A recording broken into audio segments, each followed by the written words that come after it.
આજ તો બાપા વાડિયાથી મૂળા લેતા આવ્યા હતા, એટલે આપણે બારોબાર ધોરે મૂળા ધોવા બેસી જતા. આજ તો આપણે એક મૂળામાંથી મસ્તીની વસ્તુ બનાવવાની છે ઓ ભાઈ. પછી મૂળા સરખ્યાથી જોઈને આપણે મૂળા મોરવા બેસી જતા. થોડીક વારમાં તો આપણે મસ્તીના ઝીણા ઝીણા મોરા મોરી લીધા હતા. મૂળા તો આપણે ઝીણા ઝીણા મોરી લીધા હતા, પણ આપણે થોડાક મૂળાના પાને મોરવાનું છે ઓ ભાઈ. પછી કામ આપણે મૂળાના પાને મસ્તીના મોરી નાખ્યા હતા. આ બધું હરખાઈથી મોરીને પછી આપણે તોલિયા અને બીજી જરૂરી વસ્તુ ગોતી લીધી હતી. આજ તો મૂળાના ખાડિયા બનાવવાના છે ઓ ભાઈ. પછી આપણે તોલિયો ચૂલા ઉપર મૂકી દીધો અને આપણે એમાં નાખી દીધું તેલ. તેલ ગરમ થયું ને એટલે આપણે એમાં થોડુંક જીરું નાખી દીધું. પછી આપણે એમાં નાખી દીધું થોડું ખાંડેલું લસણ. આ બે મસ્ત એને પાક્યું ને એટલે આપણે એમાં મૂળા નાખી દીધા. પછી મૂળા સરખાઈથી મસ્તીને મિક્સ કરી નાખ્યા ને પછી આપણે એને ઢાંકણું ઢાંકીને તેલમાં મસ્તીને પાકવા દેવાના છે.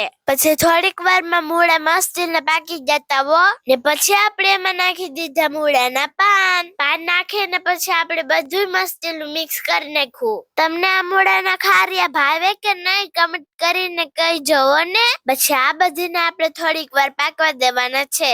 આ બધું સરખાએ પાકી ગયું પછી આપણે એમાં નાખી દીધું થોડુંક મીઠું. પછી થોડીક હળદર નાખી અને 2-3 ચમચી ચટણી નાખી દીધી. ચટણી તો આપણે નાખવી જ પડે, તમને તો ખબર જ છે. પછી આપણે આ બધાને હરખાઈથી એક નંબર મિક્સ કરી નાખ્યું. સુગંધ પણ એક નંબર આવતી હતી ઓ ભાઈ. ને થોડીક વાર પાકવા દીધું ને એટલી જ વારમાં આપણું શાક એક નંબર બની ગયું હો. તમને અમારા આ મૂળાનું ખારિયાનું લુક કેવું લાગ્યું કમેન્ટ કરીને કહીજો જરાક. તો તમને મારો વિડીયો પસંદ આવે ને તો વિડીયોને લાઈક કરી દેજો અને તમારે અમારા આવા જ વિડીયો જોવા હોય ને તમારો અકાઉન્ટને ફોલો કરી દેજો. Bye bye, take tech.